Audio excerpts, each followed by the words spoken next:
ಅನೇಕ ಚಿರವಲ್ಲದ ಶಾಶ್ವತವಲ್ಲದ ಘಟನೆಗಳಿಂದ ಈ ಬದುಕು ಅನ್ನುವಂಥದ್ದು ಕೂಡಿಕೊಂಡಿದೆ ಅಂತ ಅಂದ್ಬಿಟ್ಟು ಹೇಳ್ತಾ ಇದ್ದಾರೆ. ಈ ಕಷ್ಟ ಮತ್ತು ಸುಖ ಅನ್ನುವಂತಹ ಈ ಅನುಭವಗಳ ದಾಖಲೆ ಮನುಷ್ಯ ಜೀವಿಯಲ್ಲಿರುವ ಹಾಗೆ ಬೇರೆ ಯಾವ ಜೀವಿಗಳಲ್ಲೂ ಇಲ್ಲ ಅಂತ ಹೇಳ್ತಾರೆ. ಪ್ರವಾಹಕ್ಕೆ ಬೆಲೆ ಇದೆ ಅಂತಂದ್ರೆ ಪ್ರವಾಹದ ಅಂಗವಾಗಿರುವಂತ ಪ್ರತಿಯೊಂದು ಜಲಕಣಕ್ಕೂ ಕೂಡ ಬೆಲೆ ಇರಲೇಬೇಕಲ್ವೇ ಅಂತ ಅಂದ್ಬಿಟ್ಟು ಹೇಳ್ತಾ ಇದ್ದಾರೆ. ಮನುಷ್ಯನ ಬದುಕು ಹೊರೆ ಅಂತ ಅನ್ಸಿದ್ರೆ ಅದು ಉಳಿತಿರ್ಲಿಲ್ಲ, ಯಾಕಂದ್ರೆ ಅದು ಹೊರೆಯೆಲ್ಲ ಬಾಳ್ತಾ ಇರೋ ಕಾರಣಕ್ಕೆ ಅದು ಉಳ್ಕೊಂಡು ಬಂದಿದೆ ಅಂತ ಹೇಳ್ತಾರೆ.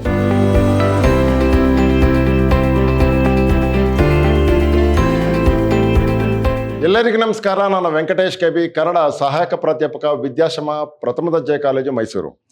ಪ್ರಿಯ ವಿದ್ಯಾರ್ಥಿ ಸ್ನೇಹಿತರೆ, ನಾನು ಮೈಸೂರು ವಿಶ್ವವಿದ್ಯಾಲಯಕ್ಕೆ ಸಂಬಂಧಪಟ್ಟ ಹಾಗೆ 4ನೇ ಚತುರ್ಮಾಸದ BCom ಮಕ್ಕಳಿಗೆ ಇಟ್ಟಿರುವಂತಹ ಕನ್ನಡ ಭಾಷಾ ಪಠ್ಯದಲ್ಲಿ ನಮ್ಮ ಶಿವರಾಮ ಕಾರಂತರು ಬರೆದಿರುವಂತಹ ವಿಶೇಷವಾದಂತಹ ಗದ್ಯ ಲೇಖನ ಬಾಳ್ವೆ ಸ್ವೀಕಾರಕ್ಕಿದೆ, ನಿರಾಕರಣೆಗಲ್ಲ ಅನ್ನುವಂತಹ ಲೇಖನವನ್ನ ಕುರಿತು ಮಾತನಾಡ್ತಾ ಇದ್ದೆ.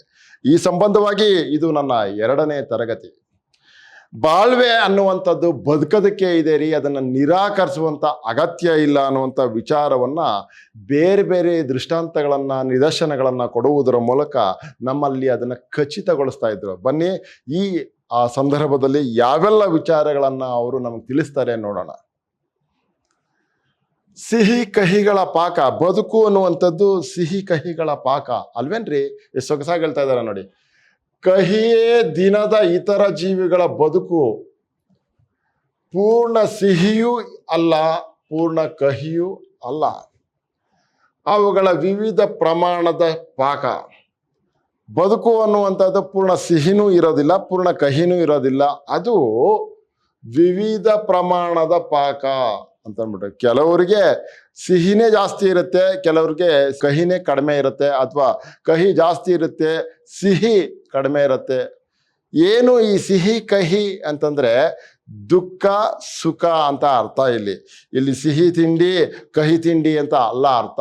ಏನಂದ್ರೆ ಬದುಕಿನಲ್ಲಿ ಕಷ್ಟ ಸುಖಗಳ ಪ್ರಮಾಣವನ್ನು ಕುರಿತು ಇಲ್ಲಿ ಮಾತಾಡ್ತಾ ಇರೋದು. ತುಂಬಾ ಚೆನ್ನಾಗಿದೆ ನೋಡಿ. ಕಹಿಯನ್ನು ಸಹಿಸುವ ಶಕ್ತಿ ಗಳಿಸಿದಂತೆ ಜೀವನ ಮತ್ತಷ್ಟು ಬಲಗೊಳ್ಳುತ್ತದೆ. ಇಷ್ಟು ಚೆನ್ನಾಗಿದೆ. ಕಷ್ಟವನ್ನ ಸಹಿಸಿ ಸಹಿಸಿ ಸಹಿಸಿ ಆ ರೀತಿ ಇದ್ದಾಗ ನಾವು ನೋಡಿ, ಕಹಿಯನ್ನು ಸಹಿಸುವ ಶಕ್ತಿ ಗಳಿಸಿದಂತೆ ಜೀವನ ಮತ್ತಷ್ಟು ಬಲಗೊಳ್ಳುತ್ತದೆ ಅಂತ ಹೇಳ್ತಾರಲ್ಲ. ಜೀವನ ಮತ್ತಷ್ಟು ಬಲಗೊಳ್ಳುತ್ತೆ ಅಂತ ಹೇಳ್ತಾ ಇದ್ದಾರೆ. ಹೇಗೆ ಅಂತಂದ್ರೆ, ನಮಗೆ ಅಭ್ಯಾಸ ಆಗುತ್ತೆ. ಕಹಿಯನ್ನ ಸಹಿಸುವ ಶಕ್ತಿ ಅನ್ನುವಂಥದ್ದು ಇದೆಯಲ್ಲ, ಅದು ಬಂದಂಗೆ ಜೀವನ ಮತ್ತಷ್ಟು ಬಲಗೊಳ್ಳುತ್ತದೆ. ಕಹಿಯ ಅನುಭವದಿಂದ ಸಿಹಿಗೆ ಮತ್ತಷ್ಟು ಕಳೆ ಇದೆ, ಕಹಿಯ ಅನುಭವದಿಂದ ಸಿಹಿಗೆ ಮತ್ತಷ್ಟು ಕಳೆ ಇದೆ. ದುಃಖವನ್ನ ಅನುಭವಿಸ್ತಾ ಇದ್ದಾಗ ಸುಖದ ಬೆಲೆ ಹೆಚ್ಚಾಗತ್ತೆ ಅಂತ ಮಾತಾಡ್ತಾ ಇರೋದು. ಸುಖವನ್ನ ಅನುಭವಿಸ್ತಾ ಇದ್ದಾಗ ಕಹಿ ಬೆಲೆ ದೊಡ್ಡದಾಗತ್ತೆ ಅಂತಲ್ಲ, ಕಹಿಯನ್ನ ಅನುಭವಿಸ್ತಾ ಇದ್ದಾಗ, ಕಷ್ಟವನ್ನ ಅನುಭವಿಸ್ತಾ ಇದ್ದಾಗ ಸುಖದ ಬೆಲೆ ನಮಗೆ ಹೆಚ್ಚು ಪ್ರಾಧಾನ್ಯ, ಪ್ರಮುಖ ಆಗತ್ತೆ ಅಂತ ಹೇಳ್ತಾ ಇರೋದು. ಎಣಿಸ ಹೋದರೆ ಕಹಿಯ ಪ್ರಮಾಣ ಅಲ್ಲಿ ತುಂಬಿರುವಂತೆ ಕಾಣುವುದೇನೋ ನಿಜ. ನಿಜ ಅಲ್ವೇನ್ರಿ? ಯೋಚನೆ ಮಾಡ್ತಾ ಹೋದ್ರೆ ಕಹಿಯ ಪ್ರಮಾಣ ಅಲ್ಲಿ ತುಂಬಿರುವಂತೆ ಕಾಣುತ್ತೆ. ಅಲ್ಲಿ ಅತಿಯಾಗಿ ಸಿಹಿಯನ್ನುಂಡು ಮತಿಯ ತೋಲವನ್ನು ಕೆಡಿಸಿಕೊಂಡವರು ಉಂಟು.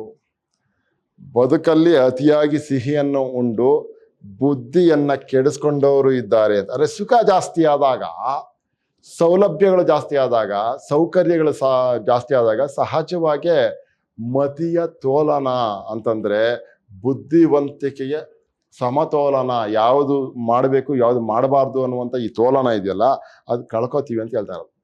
ಕಹಿಯೇ ದಿನದ ಉಸಿರಾಗಿ ಬಂದು ಬಾಳ್ವೆಗೆ ಏನೂ ಅರ್ಥವಿಲ್ಲ ಎಂದವರು ಉಂಟು.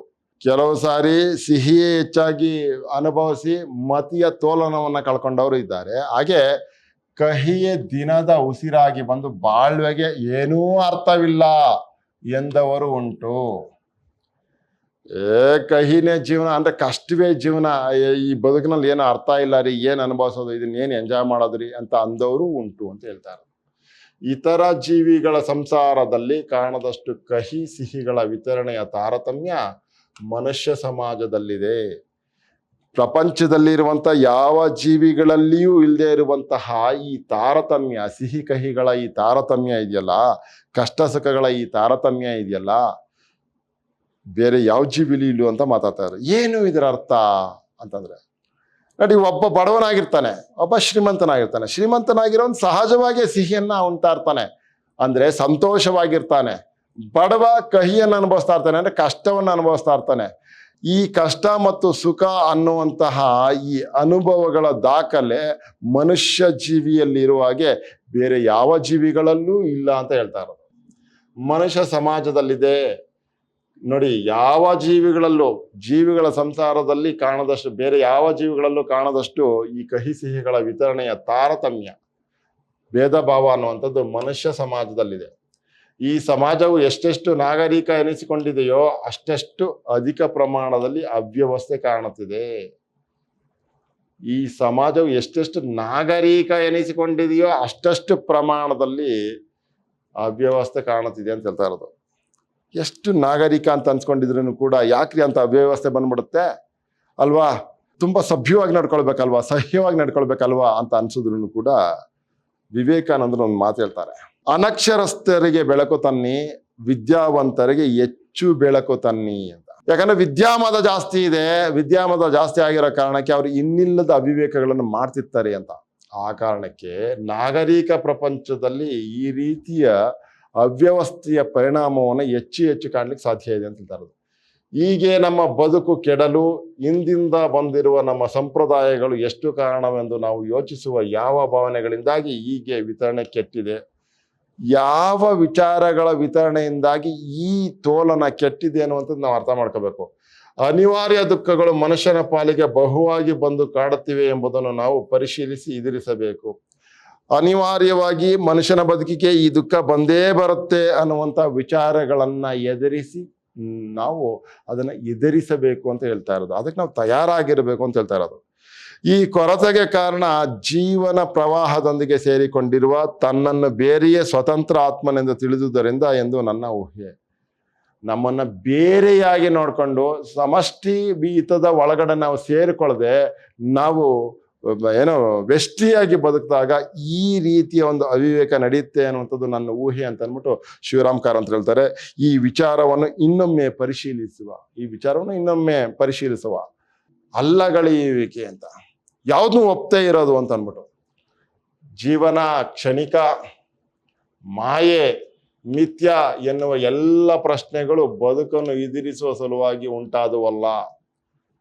ಜೀವನ ಅನ್ನೋದು ಕ್ಷಣಿಕಾರಿ, ಮಾಯೆ, ಮಿಥ್ಯ ಎನ್ನುವ ಎಲ್ಲ ಪ್ರಶ್ನೆಗಳು ಬದುಕನ್ನು ಎದುರಿಸುವ ಸಲುವಾಗಿ ಉಂಟಾದವಲ್ಲ. ಅವು ಬದುಕನ್ನು ನಾವು ಫೇಸ್ ಮಾಡೋದಕ್ಕೆ, ಬದುಕೋದಕ್ಕೆ ಉಂಟಾದವಲ್ಲ. ಅವು ಏನು, ಅದರಲ್ಲಿನ ಘೋರಗಳಿಗೆ ಅಂಜಿ ಪ್ರಶ್ನೆಯನ್ನೇ ಅಲ್ಲಗಳೆಯುವ ವಿಧಾನಗಳಾಗಿವೆ. ಬದುಕಿನ ಘೋರವು ಬೇಡ, ಸೊಗಸು ಬೇಡ ಎನ್ನುವುದರಿಂದ ಬದುಕು ತಪ್ಪುವುದೇ ನಾವೇನು ಮಾಡಿದಂತಾಯ್ತು. ಅಪ್ಪ, ಈ ಬದುಕಿನ ಕಹಿಯೂ ಬೇಡ, ಸಿಹಿಯೂ ಬೇಡ ಅಂತ ಅಂದ್ಬಿಟ್ಟು ಹೇಳೋದಕ್ಕಿಂತಲೂ ಕೂಡ ನಾವು ಸರಿಯಾಗಿ ಇರುವುದು ಒಳ್ಳೆಯದು ಅಂತ ಹೇಳ್ತಾ ಇರೋದು. ನೋಡಿ ಎಷ್ಟು ಚೆನ್ನಾಗಿದೆ. ಜೀವನವು ಕ್ಷಣಿಕ, ಚಿರವಲ್ಲ ಎಂಬುದರಿಂದ ಪ್ರಪಂಚ ಮಾಯೆ ಎನ್ನಬಹುದು. ಜೀವನವು ಕ್ಷಣಿಕ, ಚಿರವಲ್ಲ ಎಂಬುದರಿಂದ ಪ್ರಪಂಚ ಮಾಯೆ ಎನ್ನಬಹುದು. ಜೀವನ ಅನ್ನೋದು ಕ್ಷಣಿಕ, ಇವತ್ತಿದ್ದವರು ನಾಳೆ ಇರಲ್ಲ ಅನ್ನುವಂಥ ತಿಳುವಳಿಕೆಯಿಂದ ಈ ಪ್ರಪಂಚ ಮಾಯೆ ಅನ್ಬೋದು. ನಮ್ಮ ಜೀವನಕ್ಕೆ ಎದುರಾಗುವ ಎಲ್ಲ ವಸ್ತುಗಳು ನಾವು ಸಹ ಚಿರವಲ್ಲವಾದರೆ ಅದೊಂದೇ ಕಾರಣದಿಂದ ಬದುಕು ನಿರರ್ಥಕ, ಬೆಲೆ ಇಲ್ಲದು, ಅನುಭವಕ್ಕೆ ನಿರಾಕರಣೀಯ ಎಂದು ತೀರ್ಮಾನವೇ. ಅದರಿಂದಾಗಿ ಅದು ಮಾಯೆಯೋ ಮಿಥ್ಯವೋ ಆಗಬೇಕಿಲ್ಲ. ನೋಡಿ, ಈ ವಿಚಾರಗಳನ್ನ ಹೇಳಿ ನಾವು ಬದುಕನ್ನ ನಿರಾಕರಣೆ ಮಾಡೋದಕ್ಕೋ, ಅದನ್ನ ಮಾಯೆ ಅನ್ನೋದಕ್ಕೋ, ಮಿಥ್ಯ ಅನ್ನೋದಕ್ಕೋ ಬರೋದಿಲ್ಲ ಅಂತ ಅಂದ್ಬಿಟ್ಟು ಹೇಳ್ತಾ ಇದ್ದಾರೆ. ಈಗ ನೋಡಿದ ಒಂದು ರೂಪು ಇನ್ನೊಂದು ಗಳಿಗೆಗೆ ಮಾಯವಾಗಬಹುದು ಅಲ್ವೇನ್ರಿ? ಈಗ ನಾವು ನೋಡಿದಂತ ಒಂದು ರೂಪು ಇನ್ನೊಂದು ಗಳಿಗೆಗೆ ಮಾಯ ಆಗ್ಬೋದು ಅಲ್ವಾ ಅಂತ ಅಂದ್ಬಿಟ್ಟು ಹೇಳ್ತಾ ಇದ್ದಾರೆ. ನೋಡಿ ಎಷ್ಟು ಸೊಗಸಾಗಿದೆ ಅವೆಲ್ಲ. ಮುಂದಕ್ಕೆ ನೋಡೋಣ. ಈಗ ಕೇಳಿದ ಒಂದು ಧ್ವನಿ, ಈಗ ನೋಡಿದ ಒಂದು ರೂಪು ಈಗ ಇದ್ದಕ್ಕಿದ್ದಂಗೆ ಮಾಯ ಆಗ್ಬೋದು. ಈಗ ಕೇಳಿದಂತ ಒಂದು ಧ್ವನಿ ಕೇಳಿಸಿದ ಮರುಕ್ಷಣವೇ ಮಾಯವಾಗಬಹುದು. ಇದರಿಂದ ಅವುಗಳ ಯಾವ ಅನುಭವಗಳನ್ನು ಜೀವನಿಗೆ ಉಂಟು ಮಾಡಲಾರವೆ, ಸೊಗಸನ್ನು ಕಲ್ಪಿಸಲಾರವೆ. ಬದುಕೆಂಬುದು ಅನೇಕ ಚಿರವಲ್ಲದ ಘಟನೆಗಳಿಂದ ಕೂಡಿಕೊಂಡಿದೆ. ನೋಡಿ ಎಷ್ಟು ಚೆನ್ನಾಗಿದೆ. ಅನೇಕ ಚಿರವಲ್ಲದ, ಶಾಶ್ವತವಲ್ಲದ ಘಟನೆಗಳಿಂದ ಈ ಬದುಕು ಅನ್ನುವಂಥದ್ದು ಕೂಡಿಕೊಂಡಿದೆ ಅಂತ ಅಂದ್ಬಿಟ್ಟು ಹೇಳ್ತಾ ಇದ್ದಾರೆ ಅಲ್ವಾ? ಆಗಿದ್ದಾಗ ಅಂದ್ರೆ ಶಾಶ್ವತವಲ್ಲದ ಏನು ಮೌಲ್ಯಗಳಿಂದ ಈ ಬದುಕು ಅನ್ನುವಂಥದ್ದು ಕೂಡ್ಕೊಂಡಿದೆ. ನಾವು ಅದನ್ನು ಗ್ರಹಿಸಿಕೊಂಡು ಬದುಕಬೇಕು ಅಂತ ಹೇಳ್ತಾ ಇರೋದು. ಈ ವಿಶ್ವವು ಅಂತಹ ಅನೇಕ ಅಚಿರ ವಸ್ತುಗಳ ಮಾಲೆಯಾಗಿದೆ.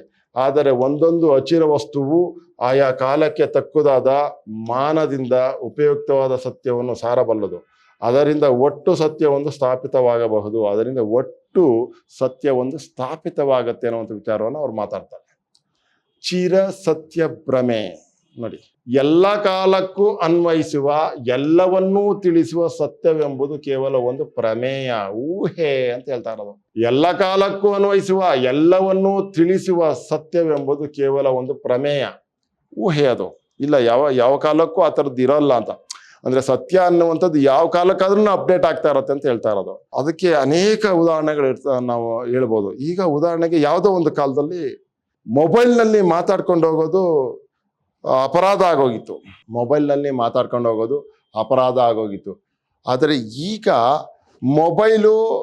ಮೊಬೈಲನ್ನೇ ಬಳಸಿಕೊಂಡು ಊಬರ್ನವರು ಅಥವಾ ಓಲಾದವರು ಇವರೆಲ್ಲರೂ ಕೂಡ ಮಾತಾಡ್ಕೊಂಡೇ ಪ್ಯಾಸೆಂಜರ್ನ ಹತ್ತಿಸ್ಕೋತಾರೆ, ಮಾತಾಡ್ಕೊಂಡೆ ಪ್ಯಾಸೆಂಜರ್ನ ಇಳಿಸ್ತಾರೆ, ಮೊಬೈಲ್ನಲ್ಲಿ ಮಾತಾಡ್ಕೊಂಡೆ ಅಲ್ವಾ. ಅವರು ಪ್ರಯಾಣ ಮಾಡ್ಕೊಂಡು ಹೋಗ್ತಾ ಇರಬೇಕಾದ್ರೆ ಪ್ರಯಾಣ ಮಾಡ್ತಾರೆ, ಇಲ್ಲಿಗೆ ಬನ್ನಿ ಅಂತಾರೆ, ಅಲ್ಲಿಗೆ ಹೋಗ್ತಾರೆ, ಇಲ್ಲಿಗೆ ಬರ್ತಾರೆ. ಹಾಗಾದ್ರೆ ಮೊಬೈಲ್ನಲ್ಲಿ ಮಾತಾಡ್ತಾ ಇದ್ದಾರ. ಒಂದು ಕಾಲಕ್ಕೆ ಅದು ಅಪರಾಧ ಅನ್ನುವಂಥ ಸತ್ಯವಾಗಿದ್ದು, ಇನ್ನೊಂದು ಕಾಲಕ್ಕೆ ಅದು ಯಾವ ಅಪರಾಧವೂ ಇಲ್ಲ, ಬದುಕಿನಲ್ಲಿ ಬೇಕಾದಂಥ ಸಹ್ಯವಾದಂಥ ವಾತಾವರಣ ಅಂತ ಹೇಳೋದಿದೆಯಲ್ಲ, ಇದು ಅಂತ ಹೇಳ್ತಾ ಇರೋದು ನೋಡಿ. ಎಲ್ಲ ಕಾಲಕ್ಕೂ ಅನ್ವಯಿಸುವ ಎಲ್ಲವನ್ನೂ ತಿಳಿಸುವ ಸತ್ಯವೆಂಬುದು ಕೇವಲ ಒಂದು ಪ್ರಮೇಯ. ಯಾವುದೋ ಒಂದು ಕಾಲಕ್ಕೆ ಸತ್ಯವಾದದ್ದು ಇನ್ನೊಂದು ಕಾಲಕ್ಕೆ ಅಸತ್ಯ ಅಂತ ಅನ್ಸ್ಬೋದು ಅಂತ. ಅದು ಬಹಳ ಮುಖ್ಯವಾದದ್ದು. ಮಿತಕಾಲ ಬದುಕುವ ಜೀವಿಗಳ ಹತೋಟಿಗೂ ಅನುಭವಕ್ಕೂ ಅದು ಸಿಲುಕದ ಒಂದು ವಸ್ತು. ವಿಶ್ವದ ಗತಿ ನಿಂತ ಮೇಲೆ ಅದರ ನಿಲುಕಿಗೆ ಅಂಥದ್ದು ಸಿಗಬಹುದೋ ಏನೋ, ನಮಗಲ್ಲ ನಿಮಗಲ್ಲ. ಯಾರಿಗೋ ಏನೋ ಸಿಕ್ಬೋದು, ನಮಗಲ್ದೇ ಇದ್ರು ನಿಮಗಲ್ದೇ ಇದ್ರು ಕೂಡ ಅಂತ. ಅಚಿರವಾದ ಅನೇಕ ಬಾಳ್ವೆಗಳು ಇಂದಿನ ತನಕ ಹೇಗೆ ವಿಕಾಸಗೊಂಡವು ಎಂಬುದನ್ನು ಪರಿಶೀಲಿಸಬಾರದೆ ಪ್ರಾಚೀನ ಯುಗದ ಮೀನು ಹಾವಾಗಿ ಅಕ್ಕಿಯಾಗಿ ಇಂದಿನ ರೂಪಕ್ಕೆ ಕಾರಣವಾಯಿತು ಅಂತ. ಇಂದಿನ ರೂಪಕ್ಕೆ ಕಾರಣ ಆಯಿತು ಅಂದರೆ ವಿಕಸನ ಅನ್ನುವಂಥದ್ದು ನಡೀತಾನೆ ಇರುತ್ತೆ ಮೌನವಾಗಿ ಅಂತ ಹೇಳ್ತಾ ಇರೋದು. ಇನ್ನೊಂದು ಜೀವ ಅದರಂತೆ ಕಾಲಕಾಲಗಳ ವಿಕಾಸದಿಂದ ಇಂದಿನ ಮನುಷ್ಯ ಸಂತಾನಕ್ಕೆ ನೆಪವಾಯಿತು. ಇದು ಚಿರವಲ್ಲ. ಈ ಯಾವುದೋ ಒಂದು ವಿಕಾಸನದಿಂದ ಬಂದು ಈಗಿರುವಂಥ ಒಂದು ರೂಪ ಕಾಣಿಸ್ತಾ ಇದೆ, ಆ ರೂಪವು ಶಾಶ್ವತವಲ್ಲ. ನಾಳೆ ಇನ್ನೇನೋ ಆಗ್ಬೋದು ಅಂತ ಹೇಳಿದರು.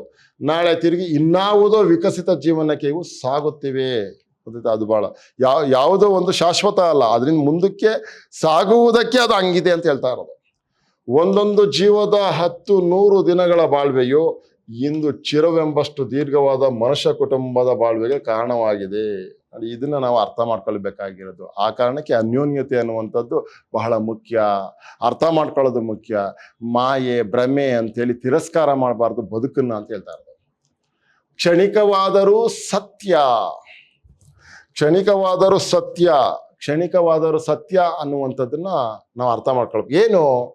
ಅನೇಕ ಪಶು ಸ್ವಭಾವ ಶೀಲ ಪ್ರತಿಕ್ರಿಯೆ ರಿಫ್ಲೆಕ್ಸ್ಗಳು ಯುಗಗಳ ವಿಕಾಸದಿಂದ ಇಂದಿನ ಮನುಷ್ಯನ ಯೋಚನಾ ಶಕ್ತಿಗೂ ಸ್ವಭಾವಕ್ಕೂ ಸಂಸ್ಕೃತಿಗೂ ನಂಬಿಕೆ ಮತ ಪಾರಮಾರ್ಥಗಳಿಗೂ ಸಹ ಕಾರಣವಾಗಿರಲು ಇವುಗಳ ಹಿನ್ನೆಲೆಯಾಗಿದ್ದ ಒಂದೊಂದು ಜೀವಿಯ ಮನ ಕ್ರಿಯೆಗಳೆಲ್ಲವೂ ವ್ಯರ್ಥವೆನ್ನುವುದು ಏತರ ಮಾತು. ನೋಡಿ ಎಷ್ಟು ಚೆನ್ನಾಗಿ ಹೇಳ್ತಾ ಇದ್ದಾರೆ. ಈ ಕ್ರಿಯೆಗಳೆಲ್ಲ, ಈ ಜೀವಿಯ ಮನ ಈ ಕ್ರಿಯೆಗಳೆಲ್ಲವೂ ವ್ಯರ್ಥವೆನ್ನುವುದು ಏತರ ಮಾತು. ಯಾಕೆ ಇದನ್ನ ಹೇಳ್ತಾ ಇದ್ದಾರೆ? ಅನೇಕ ಪಶು ಸ್ವಭಾವ ಶೀಲ ಪ್ರತಿಕ್ರಿಯೆಗಳು ಯುಗಗಳ ವಿಕಾಸದಿಂದ ಇಂದಿನ ಮನುಷ್ಯನ ಯೋಚನಾ ಶಕ್ತಿಗೂ ಸ್ವಭಾವಕ್ಕೂ ಸಂಸ್ಕೃತಿಗೂ ನಂಬಿಕೆ ಮತ ಪಾರಮಾರ್ಥಗಳಿಗೂ ಸಹ ಕಾರಣವಾಗಿರಲು ಇವುಗಳ ಹಿನ್ನೆಲೆಯಾಗಿದ್ದ ಒಂದೊಂದು ಜೀವಿಯ ಮನ ಕ್ರಿಯೆಗಳೆಲ್ಲವೂ ವ್ಯರ್ಥವೆನ್ನುವುದು ಏತರ ಮಾತು. ಈಗ ನಾವೇನು ಕಾಣ್ತಾ ಇದ್ದೀವೋ, ಈಗ ಅಭಿವೃದ್ಧಿಗೊಂಡಿರುವ ಪ್ರಗತಿ ಹೊಂದಿರುವಂತಹ ಈ ನಮ್ಮ ಚಲನಶೀಲತೆ ಬದುಕು ಇವುಗಳಿಗೆಲ್ಲ ಬಹಳ ಹಿಂದೆ ಯಾವುದೋ ಒಂದು ಕ್ರಿಯೆ ಕಾರಣವಾಗಿತ್ತು ಅನ್ನುವಂಥದ್ದನ್ನು ಅಲ್ಲಗಳೆಯೋದು ಹೇಗೆ ಅಂತ ಹೇಳ್ತಾ ಇರೋದು. ಆ ಕ್ರಿಯೆಗಳೆಲ್ಲವೂ ವ್ಯರ್ಥವೆನ್ನುವುದು ಏತರ ಮಾತು. ಅದು ಬಹಳ ಮುಖ್ಯ. ಅಚಿರವಾದದ್ದು ಅಸತ್ಯ ಎಂಬ ಮಾತು ಶಬ್ದ ಚಮತ್ಕಾರ. ಏಕೆಂದರೆ ಎಂದಿನ ತನಕ ಸತ್ಯವೆಂಬುದು ಚಿರತ್ವದ ದೃಷ್ಟಿಯಿಂದ ನಮಗೆ ತಿಳಿದಿಲ್ಲವೋ, ಅಚಿರ ವಸ್ತುಗಳ ಒಡನಾಟವೇ ನಮಗೆ ಗತಿಯಾಗಿದೆಯೋ ಅಲ್ಲಿಯ ತನಕ ಅನ್ನೋದು ಬಹಳ ಮುಖ್ಯ.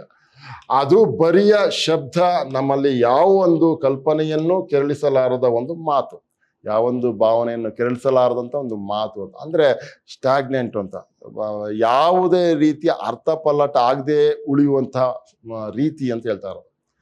ಚೈತನ್ಯ ಅಚಿರತೆ. ಇನ್ನೊಮ್ಮೆ ಯೋಚಿಸುವ, ಇನ್ನೊಂದ್ಸರಿ ಯೋಚನೆ ಮಾಡಿ ನೋಡೋಣ, ವಿವೇಚಿಸೋಣ. ಯಾವುದನ್ನು ನಾವು ಮೆಚ್ಚಬೇಕು? ಚಿರವಾದ ಸ್ಥಿರವಾದ ಒಡವೆಯನ್ನೇ. ಯಾವುದು ಆಗಿದೆ, ನಮಗೆ ತಿಳಿಯದ ಯಾವುದೋ ಒಂದು ಆಗಿದೆ ಎಂಬುದು ಊಹೆ. ನೋಡಿ, ಹಾಗೆ ನಮಗೆ ಗೊತ್ತಿಲ್ಲದೆ ಇರೋದು ಯಾವುದೋ ಒಂದು ಚಿರವಾಗಿದೆ ಅನ್ನುವಂಥದ್ದು ನಮ್ಮ ಭ್ರಮೆ.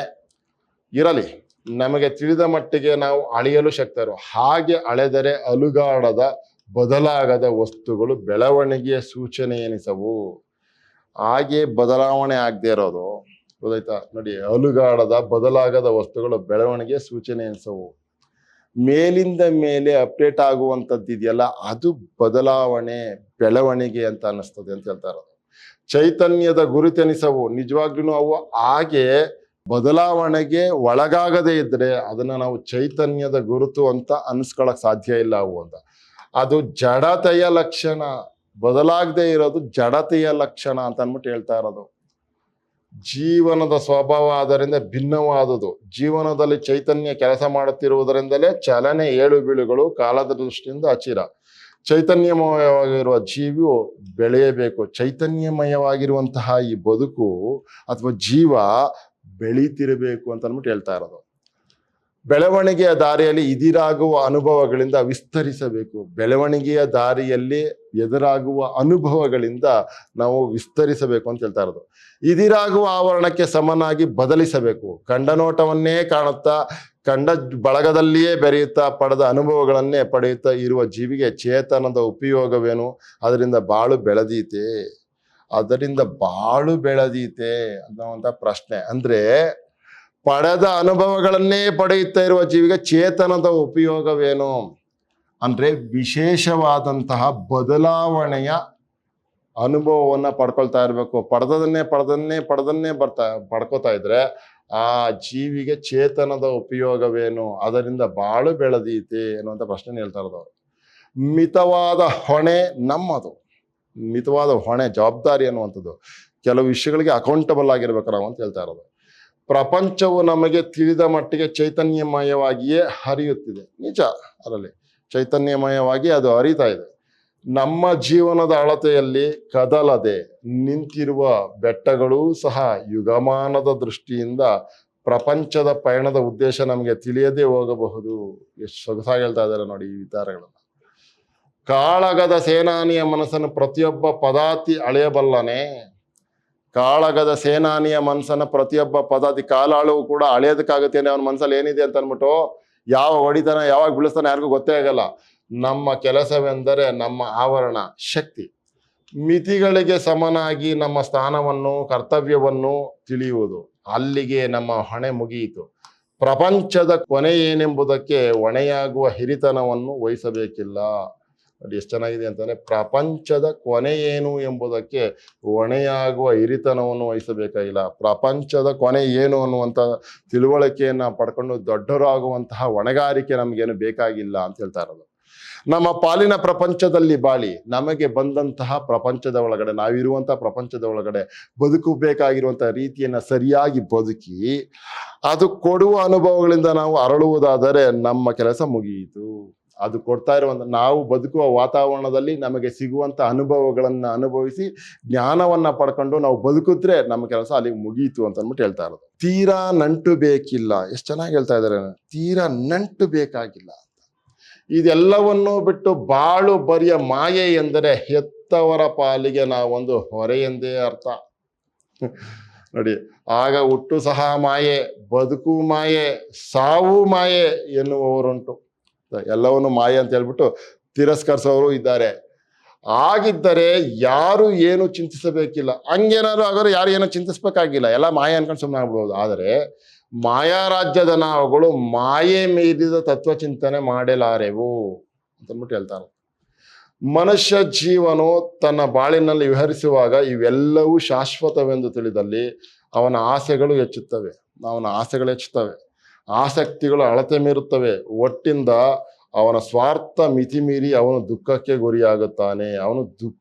ಗುರಿಯಾಗ್ತಾನೆ. ಯಾವಾಗ ನಮಗೆ ಅಡೆತಡೆಗಳು, ಮಿತಿ ಅನ್ನುವಂಥದ್ದು ಇರುವುದಿಲ್ವೋ ಆಗ ಈ ಥರದವೆಲ್ಲ ಆಗ್ತವೆ ಅಂತ ಅಂದ್ಬಿಟ್ಟು ಹೇಳ್ತದೆ. ಅಳತೆ ಮೀರ್ಬಿಡ್ತವೆ ಆಸಕ್ತಿಗಳು ಅಂತ ಮಾತಾಡ್ತಾ ಇರೋದು. ಅವನ ಸುತ್ತಲಿನ ಜನಕ್ಕೆ ಅವನು ದುಃಖ ಕಾರಣನಾಗಬಹುದು ಎಂದು ಹಾಗೆಂದಿರಬೇಕು. ಯಾವ ಕಾರಣಕ್ಕೆ ಅದನ್ನು ಹೇಳಿದ್ರು ಅಂತಂದ್ರೆ, ಅವನ ಸುತ್ತಲಿನ ಜನಕ್ಕೆ ಅವನು ದುಃಖ ಕಾರಣನಾಗುತ್ತಾನೆ ಅನ್ನೋ ಕಾರಣಕ್ಕೆ ಅವ್ರು ಹಂಗಂದಿರಬಹುದು. ಒಂದು ಪುಟ್ಟ ಉದಾಹರಣೆ, ಮನುಷ್ಯ ಬದುಕುವ ಮಿತಿ 100 ವರ್ಷ ಎಂದು ತಿಳಿಯುವ, ಆದರೆ ಅವನು ಸಂಪತ್ತು ಕೂಡಿ ಹಾಕುವ ಬಗೆಯನ್ನು ಕಂಡುದಾದರೆ ತನ್ನ ಗಳಿಮೆಯು ಮುಂದಿನ 3 ಶತಮಾನದ ಜನರಿಗೂ ಸಿಗಬೇಕೆಂದು ಬಯಸುವಂತೆ ಕಾಣುತ್ತದೆ. ಒಬ್ಬ ಮನುಷ್ಯ 100 ವರ್ಷ ಬದುಕ್ತಾನೆ ಅಂತ ನಾವು ಅಂದ್ಕೊಳ್ಳೋಣ, ಆದರೆ ಅವನು ಆ ಸಂದರ್ಭದಲ್ಲಿ ಅವನು ಗಳಿಸುವಂತಹ ಸಂಪತ್ತನ್ನ ನಾವು ಗಮನಿಸಿದ್ರೆ ಮುಂದಿನ 3 ಶತಮಾನ ಜನರಿಗೂ ಸಿಗಬೇಕೆಂದು ಬಯಸುವಂತೆ ಕಾಣುತ್ತೆ ಅಂತ. ಅಂದ್ರೆ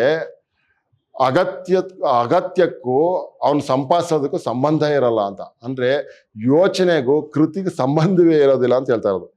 ಅಗತ್ಯ ಅನ್ನುವಂಥದ್ದು ಬಹಳ ಮುಖ್ಯ. ಹೇಗೆ ಯಾವ ರೀತಿ ಅಗತ್ಯ ಅನ್ನುವಂಥದ್ದನ್ನ ನಾವು ಕಂಡುಕೊಂಡಾಗ ಮಾತ್ರ ನಮ್ಮ ಬಾಳು ಸುಖವಾಗಿರುತ್ತೆ ಅಂತ ಹೇಳ್ತಾ ಇರೋದು. ಇದರಿಂದ ಅವನ ಸಂತಾನ ನ್ಯಾಯವಾಗಿ ದುಡಿಯಬೇಕಾದಷ್ಟು ಶ್ರಮಿಸುವುದಿಲ್ಲ. ಅವನು ಹಾಗೆ ದುಡಿದು ಇಟ್ಟರೆ ಅವನ ಸಂತಾನ ನ್ಯಾಯವಾಗಿ ದುಡಿಯಬೇಕಾದಷ್ಟು ಶ್ರಮಿಸುವುದಿಲ್ಲ. ನಿಜವಾಗ್ಲೂ ಒಬ್ಬ ಮನುಷ್ಯ ಇಷ್ಟು ಶ್ರಮಿಸಬೇಕು, ಹೀಗಿರಬೇಕು ಅನ್ನುವಂತಹ ನ್ಯಾಯಕ್ಕೆ ಅವನು ಏನೋ ಇದನ್ನ ಕೊಟ್ಟಾಗಲ್ಲ, ಸಮ್ಮತಿ ಕೊಟ್ಟಂಗೆ ಆಗಲ್ಲ ಅಂತ ಆಗೋಗುತ್ತೆ.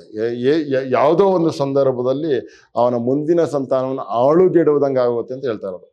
ನಮ್ಮ ಅತಿ ಗಳಿಕೆಯಿಂದ ನಮ್ಮ ಆಚೀಚಿನ ಅನೇಕ ರಸಕಗಳು ಇಲ್ಲದಾಗುತ್ತವೆ.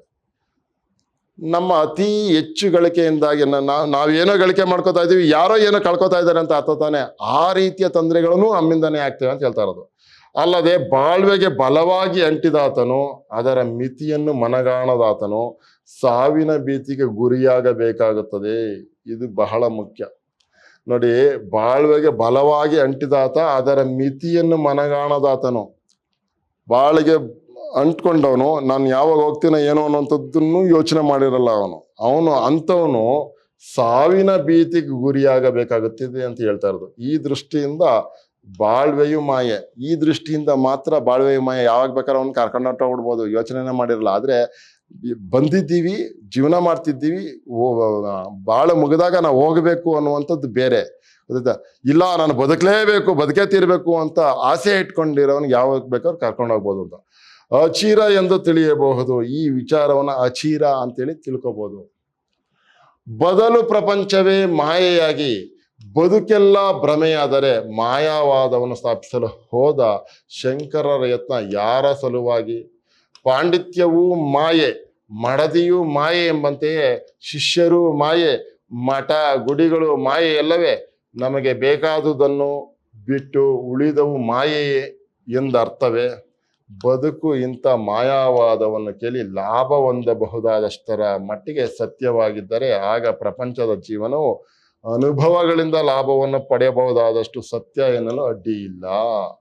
ಇದು ನೋಡಿ, ಇದು ಎಷ್ಟು ಚೆನ್ನಾಗಿ ಹೇಳ್ತಾ ಇದ್ದಾರೆ ಅಂತ ನೋಡಿ. ನಾವು ಯಾವ ರೀತಿಯಲ್ಲಿ ಲಾಭ ಸತ್ಯ ಅನ್ನುವಂಥದ್ದನ್ನ ನಾವು ತುಲನೆ ಮಾಡಿ ಇಟ್ಕೊಂಡಿದ್ದೀವಿ ಅಂತ ಹೇಳ್ತಾ ಇರೋದು. ಶಿಷ್ಯರು ಮಾಯೆ, ಮಠ ಗುಡಿಗಳು ಮಾಯೆ ಎಲ್ಲವೇ. ನಮಗೆ ಬೇಕಾದದ್ದನ್ನು, ಇದು ಬಹಳ ಮುಖ್ಯವಾದದ್ದು ನೋಡಿ, ನಮಗೆ ಬೇಕಾದದ್ದನ್ನು ಬಿಟ್ಟು ಉಳಿದವು ಮಾಯೆ ಎಂದರ್ಥವೇ. ಬದುಕು ಇಂಥ ಮಾಯವಾದವನ್ನು ಕೇಳಿ ಲಾಭ ಹೊಂದಬಹುದಾದಷ್ಟರ ಮಟ್ಟಿಗೆ ಸತ್ಯವಾಗಿದ್ದರೆ ಆಗ ಪ್ರಪಂಚದ ಜೀವನ ಅನುಭವಗಳಿಂದ ಲಾಭವನ್ನು ಪಡೆಯಬಹುದಾದಷ್ಟು ಸತ್ಯ ಎನ್ನಲು ಅಡ್ಡಿ ಇಲ್ಲ ಅಂತ ಹೇಳ್ತಾರೆ. ಮುಂದಕ್ಕೆ ಅತಿ ಲೌಕಿಕರಿಗೆ ಶಂಕರಾಚಾರ್ಯರು ಕೇವಲ ಸ್ವಾರ್ಥಮಯ ಬದುಕಿಗೋ ಅತ್ಯಾಸಕ್ತ ಬದುಕಿಗೋ ಬಲಿಯಾದ ಜನಗಳನ್ನು ಎಚ್ಚರಿಸಲು ಬದುಕಿನ ಅನೇಕ ಕಠಿಣ ಸತ್ಯಗಳನ್ನು ತಿಳಿಸಿದರು. ಯಾವ ಮನೋಧರ್ಮದಲ್ಲಿ ಹೇಳಿದರು, ಯಾವ ಮನೋಧರ್ಮದ ಜನರಿಗೆ ಹೇಳಿದರು ಎಂಬುದು ಅವರ ಮಾತಿನ ತತ್ವಗ್ರಹಣಕ್ಕೆ ಅವಶ್ಯವಾಗುತ್ತದೆ. ಶಂಕರಾಚಾರ್ಯರು ಯಾವುದೋ ಒಂದು ವಿಚಾರವನ್ನು ಹೇಳಿದ್ರು, ಯಾವುದೋ ಒಂದು ಕಾಲಘಟ್ಟದಲ್ಲಿ ಹೇಳಿದ್ರು. ಆ ಕಾಲಘಟ್ಟದಲ್ಲಿದ್ದಂಥ ಜನರ ಮನಸ್ಥಿತಿ ಹೇಗಿತ್ತು, ಆ ಜನರ ಮನಸ್ಥಿತಿಗೆ ಅನುಗುಣವಾಗಿ ಅವರು ಆ ಮಾತುಗಳನ್ನು ಹೇಳಿದ್ದಾರೆ.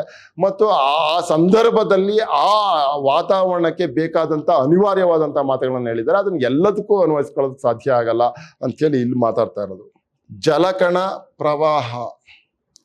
ಜೀವನದಲ್ಲಿ ವ್ಯವಹರಿಸುತ್ತಿರುವ ವ್ಯಕ್ತಿಗಳು ಚಿರ ಅಚಿರ ವಸ್ತುಗಳನ್ನು ಹೇಗೆ ತೀರ್ಮಾನಿಸಬೇಕು? ಹೇಗೆ ತೀರ್ಮಾನಿಸೋದು ಅದನ್ನು? ತಾನು ಜೀವನ ಪ್ರವಾಹದ ಒಂದು ಅಂಶ. ನಮಗೂ ಒಟ್ಟು ಜೀವನ ಸಂಬಂಧವಿದೆ. ತಾನು ಮಿತಕಾಲ ಬಾಳುವವನು. ಒಟ್ಟು ಜೀವನ ಎಂಬುದು ಅನಂತವಾದ ಪ್ರವಾಹ. ಇವುಗಳ ಪರಸ್ಪರ ಹೋಲುವೆಗಳು ಚಿರ ಅಚಿರವೆಂಬ ಮಾತಿಗೆ ಅರ್ಥಪುಷ್ಟಿ ಕೊಡಬಹುದು. ಇಲ್ಲಿನ ಅಚಿರವು ಸಾಪೇಕ್ಷವಾದುದು. ನಮ್ಮ ಮಾನದಿಂದ ಅದು ಅಚಿರ, ದೀರ್ಘವಾಗಿ ಬಹುಕಾಲದಿಂದ ಹರಿಯುವ ನದಿಯೊಂದರಲ್ಲಿ. ನೋಡಿ ಎಷ್ಟು ಸೊಗಸಾಗಿ ಈ ವಿಚಾರವನ್ನು ಅರ್ಥ ಮಾಡ್ತಾ ಇದ್ದಾರೆ. ಜಲಕಣ ಪ್ರವಾಹ ಅನ್ನುವಂಥ ಅರ್ಥದಲ್ಲಿ ನಾವು ಈ ಗಳಿಗೆಯಲ್ಲೇ ಯಾವುದಾದರೊಂದು ಜಲಕಣವನ್ನು ಜಲಭಾಗವನ್ನು ಗುರುತಿಸಲಾರವೇ ಆ ಕ್ಷಣಕ್ಕೆ ಗುರುತಿಸಬಲ್ಲೆವು. ಮರುಕ್ಷಣ ಅದರ ಸ್ಥಾನದಲ್ಲಿರುವುದು ಬೇರೆಯೇ ನೀರು. ಮೊದಲ ನೀರು ಅಲ್ಲಿಂದ ಮಾಯವಾಯಿತು. ಚೆನ್ನಾಗಿ ಹೇಳ್ತಾ ಇದ್ದಾರೆ. ನೀರನ್ನ ಹಿಂಗೆ ಬೊಗಸೆಯಲ್ಲಿ ಎತ್ಕೊಂಡು ಇದು ಈ ನೀರು ಅಂತ ಹೇಳಿದಾಗ ಮತ್ತೆ ವಾಪಸ್ ಬಿಟ್ಟಾಗ ಅದಕ್ಕೆ ಹೋಗಿ ಅಲ್ಲಿ ಸೇರ್ಕೊಳತ್ತಾ ಆ ನೀರು ಹರ್ಕೊಂಡೊಟ್ಟಾಗಿರುತ್ತೆ ಅಂತ ಹೇಳ್ತಾ ಇರೋದು. ನಾವು ಈ ಗಳಿಗೆಯಲ್ಲಿ ಯಾವುದಾದರೊಂದು ಜಲಕಣವನ್ನು ಜಲಭಾಗವನ್ನು ಗುರುತಿಸಲಾರವೆ ಆ ಕ್ಷಣಕ್ಕೆ ಗುರುತಿಸಬಲ್ಲೆವು. ಆ ಕ್ಷಣಕ್ಕೆ ಗುರುತಿಸ್ತೀವಿ. ಮರುಕ್ಷಣ ಅದರ ಸ್ಥಾನದಲ್ಲಿರೋದು ಬೇರೆಯೇ ನೀರು. ಮೊದಲ ನೀರು ಅಲ್ಲಿಂದ ಮಾಯವಾಯಿತು. ಆದರೆ ಅದು ನಾಶವಾಯಿತೆ, ಅದು ಆ ಕಡೆಯಿಂದ ಹೊರಟಾಯ್ತು ಅಷ್ಟೇ. ಅದು ಮಾಯ ಆಗೋಯ್ತಾ? ಇಲ್ಲ ಅಲ್ವಾ? ಇದೆ. ನಿರರ್ಥಕವಾಯಿತೆ, ಅದು ನಿರರ್ಥಕವಾಯ್ತಾ? ಇಲ್ಲ. ಈ ಪ್ರವಾಹದ ಒಂದೊಂದು ಜಲಭಾಗವನ್ನು ಒಂಟಿಯಾಗಿ ನೋಡುವಾಗ ಅಚಿರವಾಗಿ ಕಾಣುವುದಿಲ್ಲವೇ? ಜಲಕಣಗಳ ಚಟುವಟಿಕೆಗಳು ಕ್ಷಣಿಕವೆನಿಸಿಕೊಂಡರೂ ನದಿಯ ಪ್ರವಾಹ ಮಾತ್ರ ಚಿರಂತನವಾಗಿ ಕಾಣುವುದಿಲ್ಲವೇ? ಪ್ರವಾಹಕ್ಕೆ ಬೆಲೆ ಇರುವುದಾದರೆ ಅದರೊಳಗಣ ಪ್ರತಿ ಜಲಕಣಕ್ಕೂ ಅದರ ಓಡಾಟಕ್ಕೂ ಬೆಲೆ ಇರಬೇಡವೇ? ನೋಡಿ, ಪ್ರವಾಹಕ್ಕೆ ಬೆಲೆ ಇದೆ ಅಂತಂದ್ರೆ ಪ್ರವಾಹದ ಅಂಗವಾಗಿರುವಂಥ ಪ್ರತಿಯೊಂದು ಜಲಕಣಕ್ಕೂ ಕೂಡ ಬೆಲೆ ಇರಲೇಬೇಕಲ್ವೇ ಅಂತ ಅಂದ್ಬಿಟ್ಟು ಹೇಳ್ತಾ ಇರೋದು. ಪ್ರತಿಯೊಂದು ಜಲಕಣವು ಸೇರಿ ಪ್ರವಾಹ ಆಗೋದಲ್ವಾ ಅನ್ನುವಂಥದ್ದು ಇದರ ಅರ್ಥ. ಮನುಷ್ಯ ಪ್ರಪಂಚದಲ್ಲಿ ಮಾಡುವ ಅನೇಕ ವಿಮರ್ಶೆಗಳು ತನ್ನನ್ನು ಬೇರೆಯಾಗಿ ಇರಿಸಿಕೊಂಡು ಮಾಡುವುದರಿಂದಾಗುತ್ತದೆ. ಆಗ ಮಾನವನು ತನಗೆ ಅನುಕೂಲ ಪ್ರತಿಕೂಲ ಎಂದು ಈ ಪ್ರಪಂಚವನ್ನು ಅದರೊಳಗಣ ಬದುಕನ್ನು ವಿಂಗಡಿಸುತ್ತಾನೆ. ನನಗೆ ಉಪಯೋಗ ಆಗುವಂಥದ್ದು, ನನಗೆ ಉಪಯೋಗ ಆಗದೇ ಇರುವಂಥದ್ದು ಅನ್ನುವಂಥದ್ದನ್ನ ಈ ಪ್ರಪಂಚವನ್ನು ಅದರೊಳಗಣ ಬದುಕನ್ನು ವಿಂಗಡಿಸುತ್ತಾನೆ. ಆ ರೀತಿಯಾಗಿ ಅವನು ವಿಂಗಡಿಸ್ತಾನೆ ಅಂತ ಅಂದ್ಬಿಟ್ಟು ಹೇಳ್ತಾ ಇರೋದು. ಮುಂದಕ್ಕೆ ನೋಡಿ, ಇದರ ಮೇಲಿಂದ ತೀರ್ಮಾನಿಸುತ್ತಾನೆ. ಈ ವಿಚಾರಗಳಿಂದ ಈ ರೀತಿಯ ವಿಂಗಡಣೆ ಮಾಡೋದ್ರ ಮೂಲಕ ಅವನು ತೀರ್ಮಾನಿಸುತ್ತಾನೆ. ಈ ಬಗೆಯ ದೃಷ್ಟಿಯಿಂದ ಅವನು ಬದುಕನ್ನು ತಿಳಿಯಲಾರನು. ಈ ಬಗೆಯ ದೃಷ್ಟಿಯಿಂದ ಅವನು ಬದುಕನ್ನು ತಿಳಿಯಲಾರನು. ಅದರಿಂದ ಅವನ ಬದುಕಿಗೆ ಬೆಳಕು ದೊರೆಯಲಾರದು. ಇದರಿಂದ ಅವನಿಗೆ ಅವನ ಬದುಕಿಗೆ ಬೆಳಕು ಬರಲಾರದು ಅಂತ ಅಂದ್ಬಿಟ್ಟು ಹೇಳ್ತಾ ಇರೋದು. ಈ ಬಗೆಯ ಅಳತೆ ಅವನ ಐಹಿಕವಾದವನ್ನು ಹೊಂದಿದ್ದರೂ ಸರಿ, ಪಾರಮಾರ್ಥಿಕವನ್ನು ಹೊಂದಿದ್ದರೂ ಸರಿಯೇ. ಎರಡೂ ತಪ್ಪು ಹಾದಿಗಳು, ಎರಡೂ ಕೂಡ ತಪ್ಪು ಹಾದಿಗಳೇ ಆಗಿರ್ತವೆ. ತನ್ನ ಆತ್ಮವನ್ನು ಜೀವನ ಪ್ರವಾಹದಿಂದ ಬೇರ್ಪಡಿಸಿ ಅದರ ಸುಖ ದುಃಖ ಬಿಡುಗಡೆಗಳನ್ನು ಬೇರ್ಪಡಿಸಿ ನೋಡುವ ನೋಟವು ಪಾರಮಾರ್ಥವಲ್ಲ. ಅದು ಪಾರಮಾರ್ಥವಲ್ಲ ಅಂತ ಅಂದ್ಬಿಟ್ಟು ಅಂದ್ರೆ ಪರಮನಿಗೆ ಸೇರಿದಂಥ ಅರ್ಥ ಅಲ್ಲ ಅಂತ ಹೇಳ್ತಾ ಇರೋದು. ಇದಕ್ಕಿಂತಲೂ ಮಿಗಿಲಾದ ಅರ್ಥವಲ್ಲ ಅಂತ ಹೇಳ್ತಾ ಇರೋದು. ಅದು ನಮ್ಮ ಕಡು ಸ್ವಾರ್ಥಕ್ಕೆ ನಾವು ಕೊಡಬಹುದಾದ ಒಂದು ಭವ್ಯ ಹೆಸರಷ್ಟೇ. ನೋಡಿ ಎಷ್ಟು ಸೊಗಸಾಗಿ ಹೇಳ್ತಾ ಇದ್ದಾರೆ. ಅದು ನಮ್ಮ ಕಡು ಸ್ವಾರ್ಥಕ್ಕೆ ನಾವು ಕೊಡಬಹುದಾದ ಒಂದು ಭವ್ಯ ಹೆಸರಷ್ಟೇ ಅಂತ ಅಂದ್ಬಿಟ್ಟು ಹೇಳ್ತಾ ಇರೋದು. ಇನ್ನೇನು ಅಲ್ಲ, ದೊಡ್ಡದಲ್ಲ ಅದು ಅಂತ. ತನಗಾಗಿಯೇ ಅಲ್ಲ, ಪ್ರಪಂಚವೆಲ್ಲ ತನಗಾಗಿಯೇ ಹುಟ್ಟಿದೆ, ಈ ಪ್ರಪಂಚವೆಲ್ಲವೂ ನನಗಾಗಿಯೇ ಹುಟ್ಟಿದೆ ಅನ್ನುವಂಥದ್ದು ಇದೆಯಲ್ಲ, ತನಗೆ ಅದು ಅರ್ಥವಾಗುವಂತಿರಬೇಕು. ಹಾಗಿಲ್ಲದೆ ಹೋದರೆ ಅದು ಬೆಲೆ ಇಲ್ಲದ ವಸ್ತು ಎಂಬ ನೋಟವು ಸಂಕುಚಿತ ನೋಟ. ನಮ್ಗೆ ಅರ್ಥ ಆದರೆ ಮಾತ್ರ ಈ ಪ್ರಪಂಚ ಸರಿ ಇದೆ, ಇಲ್ಲ ಅಂದ್ರೆ ಪ್ರಪಂಚ ಇದು ಸರಿ ಇಲ್ಲ ಅಂತ ಹೇಳೋದಿದೆಯಲ್ಲ, ಅದು ಸಂಕುಚಿತ ನೋಟ ಅಂತ ಹೇಳ್ತಾ ಇರೋದು. ಹಾಗಿಲ್ಲದೆ ಹೋದರೆ ಅದು ಬೆಲೆ ಇಲ್ಲದ ವಸ್ತು ಎಂಬ ನೋಟವು ಸಂಕುಚಿತ ನೋಟ. ತನ್ನ ಆಸೆ ಹಿಡಿತಕ್ಕೆ ಬಾರದಿರುವುದರಿಂದ ಬದುಕು ಮಾಯೆ ಎನಿಸಬೇಕಿಲ್ಲ. ಸಾವೆಂಬುದಿದೆ. ತನಗೆ ಸಾವು ಅಪ್ರಿಯ ಎಂಬುದರಿಂದ ಜೀವನ ನಿಸ್ಸಾರವಲ್ಲ. ಸಾವು ಯಾರಿಗೂ ಇಷ್ಟ ಇಲ್ಲ. ಆ ಕಾರಣಕ್ಕೆ ಸಾವು ಅನ್ನೋದು ನಮ್ಗೆ ಇಷ್ಟ ಇಲ್ಲ ಅನ್ನೋ ಕಾರಣಕ್ಕೆ ಸಾವು ಬದುಕು ಅನ್ನುವಂಥದ್ದು ನಿಸ್ಸಾರವಲ್ಲ ಅಂತ ಹೇಳ್ತಾ ಇರೋದು. ಜೀವನ ಅನ್ನುವಂಥದ್ದು ನಿಸ್ಸಾರವಲ್ಲ.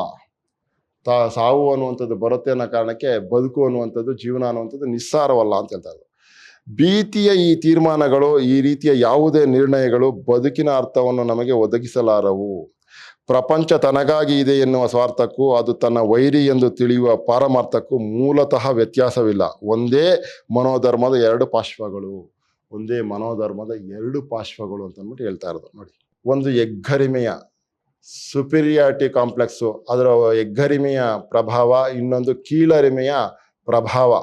ನಮ್ಮ ಶರೀರದ ಯಾವುದೇ ಅವಯವ, ಇನ್ಫೀರಿಯಾರಿಟಿ ಕಾಂಪ್ಲೆಕ್ಸು ಮತ್ತು ಸುಪೀರಿಯಾರಿಟಿ ಕಾಂಪ್ಲೆಕ್ಸು ಎರಡೂ ಮನುಷ್ಯನಲ್ಲಿ ಇರಬಾರ್ದು ಅಂತ ಅಂದ್ಬಿಟ್ಟು ಮಾತಾಡ್ತಾ ಇರೋದು. ಯಾಕೆ ಹಿಂಗೆ ಹೇಳ್ತಾರೆ ಅನ್ನುವಂಥದ್ದು ಬಹಳ ಮುಖ್ಯ. ನಮ್ಮ ಶರೀರದ ಯಾವುದೇ ಅವಯವ ಈ ಶರೀರದ ಉಳಿದೆಲ್ಲ ಅಂಗಗಳು ತನ್ನ ಸಲುವಾಗಿ ಬದುಕಿವೆ ಎಂದು ಹೇಳಿದರೆ ಹೇಗೆ? ಅದರಂತೆ ಈ ಲೋಕದಲ್ಲಿ ನನಗೇನು ಬೆಲೆ, ನಾನೆಷ್ಟು ವ್ಯರ್ಥ ಎಂದರು ಹಾಗೆ ಅಂತ. ಈ ರೀತಿಯ ಉದಾಹರಣೆಗಳನ್ನು ಕೊಡುವುದರ ಮೂಲಕ ನಮಗೆ ತುಂಬ ಸುಲಭವಾಗಿ ಅರ್ಥೈಸ್ತಾರೆ ಕಾರಂತರು. ವ್ಯಕ್ತಿಯು ತನ್ನನ್ನು ಜೀವನ ಪ್ರವಾಹದಿಂದ ಕಿತ್ತು ತೆಗೆದು ಎಣಿಸುವ ಲಾಭ ಹಾನಿಗಳ ವಿಮರ್ಶೆ ಸಮನಾದುದಲ್ಲ. ಹಾಗೆ ಮಾಡದೆ ತಾನು ಜೀವನ ಪ್ರವಾಹದೊಡನೆ ಸೇರಿದವನು ಎಂಬ ಅರಿವನ್ನು ತಂದುಕೊಂಡಲ್ಲಿ ಜೀವನವೆಂಬುದು ಸಾರ್ಥಕವೆನಿಸುತ್ತದೆ. ಜೀವನ ಅನ್ನೋದು ಸಾರ್ಥಕ ಅನಿಸುತ್ತೆ.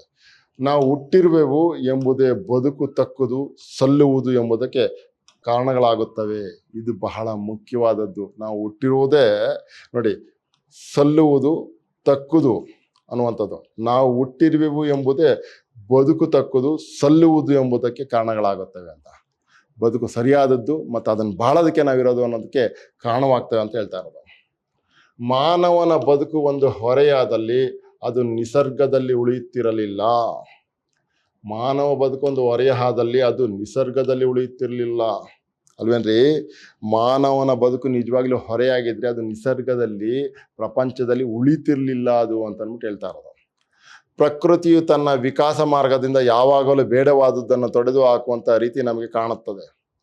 ಮನುಷ್ಯನ ಬದುಕು ಹೊರೆ ಅಂತ ಅನ್ಸಿದ್ರೆ ಅದು ಉಳಿತಿರ್ಲಿಲ್ಲ. ಯಾಕಂದ್ರೆ ಅದು ಹೊರೆಯಲ್ಲ, ಬಾಳ್ತಾ ಇರೋ ಕಾರಣಕ್ಕೆ ಅದು ಉಳ್ಕೊಂಡು ಬಂದಿದೆ ಅಂತ ಹೇಳ್ತಾ ಇರೋದು. ಇಲ್ಲಾಂದ್ರೆ ಯಾವುದೋ ಕಾಲಕ್ಕೆ ಅದು ಕೊನೆ ಆಗೋಗ್ತಾ ಇತ್ತು. ಇಲ್ಲ, ಅದು ಹೊರೆಯಲ್ಲ, ಅದು ಬದುಕಬೇಕಾಗಿರುವಂತಹ ರೀತಿ ಅನ್ನೋ ಕಾರಣಕ್ಕೆ ಅದು ಈಗಲೂ ಮುಂದುವರ್ಕೊಂಡು ಬಂದಿರೋದು ಅಂತ ಹೇಳ್ತಾ ಇರೋದು. ಪ್ರಕೃತಿಯು ತನ್ನ ವಿಕಾಸ ಮಾರ್ಗದಿಂದ ಯಾವಾಗಲೂ ಬೇಡವಾದುದನ್ನು ತೊಡೆದು ಹಾಕುವಂಥ ರೀತಿ ನಮಗೆ ಕಾಣುತ್ತದೆ. ಕಪಿಯಿಂದ ವಿಕಸನಗೊಂಡ ಮಾನವ ತನಗೆ ಬೇಡವಾದ ಬಾಲವನ್ನು ತೊಡೆದಂತೆ. ಕಪಿಯಿಂದ ಮಾನವ ಆದಾಗ ಬೇಡ ಅನ್ನುವಂಥದ್ದು ತೊಡ್ಕೊಂಡ ಅಂತ. ಈ ಬೇಡ ಅನ್ನುವಂಥದ್ದು ಏನು ಅಂತ ನೋಡಿ, ಕಪಿಯಿಂದ ಮಾನವನಾದ, ಅರೆ ಬಾಲ ಬೇಡ ಅಂತೂ ಅದು ಒಟಾಯ್ದೆ ಹೋಯ್ತು ನೋಡಿ. ಕಪಿಯಿಂದ ಆದಂಥ ಮಾನವ ಇವನು ಅಂತ ಹೇಳ್ತಾರೆ. ಕಪಿಯಿಂದ ವಿಕಸನಗೊಂಡ ಮಾನವ ತನಗೆ ಬೇಡವಾದ ಬಾಲವನ್ನು ತೊಡದಂತೆ, ಹಲ್ಲಿಯ ಕಾಲು ಹಾವಿನಲ್ಲಿ ಕುಂಠಿತವಾಗುವಂತೆ ವಿಶ್ವ ಹಿತಕ್ಕೆ ಮನುಷ್ಯ ಬೇಡವಾದರೆ ಅವನು ಕ್ರಮೇಣ ಮಾಯವಾಗುತ್ತಾನೆ. ಇವನೇ ಮಾಯವಾಗಬೇಕಾಗಿಲ್ಲ, ವಿಶ್ವ ಹಿತಕ್ಕೆ ಮಾನವ ಬೇಕಿಲ್ಲ ಅನ್ಸೋ ಕಾಲ ಬಂದಾಗ ಖಂಡಿತವಾಗೂ ಕೂಡ ಇವನೇ ಇಲ್ಲವಾಗಬೇಕಾದಂಥ ಪರಿಸ್ಥಿತಿ ಬೇಕಿಲ್ಲ. ಪ್ರಕೃತಿಯ ಸಹಜವಾಗಿ ಮಾನವನನ್ನು ಅಂತ್ಯಗೊಳಿಸ್ಕೊಳ್ಳುತ್ತೆ ಅಂತ ಹೇಳ್ತಾ ಇರೋದು. ಹಾಗಾಗಿ ಮಾನವ ಜನ್ಮ ವ್ಯರ್ಥವೆಂದು ನಾವು ಅಳಬೇಕಾಗಿಲ್ಲ. ಆ ಕಾರಣಕ್ಕಾಗಿ ನಾವು ಮಾನವ ಜನ್ಮ ಯಾವುದೋ ಒಂದು ಕಾರಣಕ್ಕೆ ನಾವು ಇಲ್ಲವಾಗ್ತೀವಿ ಅಂತ ಹೇಳೋದಿದೆಯಲ್ಲ, ಅದನ್ನು ನೆನೆಸ್ಕೊಂಡು ನಾವು ಅಳಬೇಕಾಗಿಲ್ಲ ಅಂತ ಹೇಳ್ತಾ ಇರೋದು. ಜಗದೊಡನೆ ಬೆರೆಯಬೇಕು, ಸಂಘಜೀವಿ ಆಗಿರ್ಬೇಕು ಅನ್ನುವಂಥ ಅರ್ಥವನ್ನು ಹೇಳ್ತಾ ಇರೋದು. ಇತ್ತ ಬದುಕನ್ನು ಅಲ್ಲಗಳೆಯುವುದು, ಆತ ಬದುಕಿನ ಕಾಲವೆಲ್ಲ ದೇವರ ಹೊಗಳಿಕೆಗೆ ಎಂದು ತಿಳಿಯುವುದು, ಇವು ಒಳ್ಳೆಯ ಆಸ್ತಿಕ ಭಾವನೆಗಳು ಆಗಲಾರವು. ಆಸ್ತಿಕ ಭಾವನೆಗಳಾಗಲ್ಲ ಅಂತ ಏನು? ಈತ ಬದುಕನ್ನು ಅಲ್ಲಗಳೆಯುವುದು, ಬದುಕನ್ನ ಬಿಟ್ಟು ಆತ ಬದುಕಿನ ಕಾಲವೆಲ್ಲ ದೇವರ ಹೊಗಳಿಕೆಗೆ ಎಂದು ತಿಳಿಯುವುದು. ಬದುಕು ಅನ್ನುವಂಥದ್ದು ಬೇಕಾಗಿಲ್ಲ ನಮಗೆ ಅಂತ ಹೇಳ್ಬಿಟ್ಟು ದೇವರ ಹೊಗಳಿಕೆಗೆ ತಿಳಿಯುವುದು, ಇವು ಒಳ್ಳೆಯ ಆಸ್ತಿಕ ಭಾವನೆಗಳಲ್ಲ.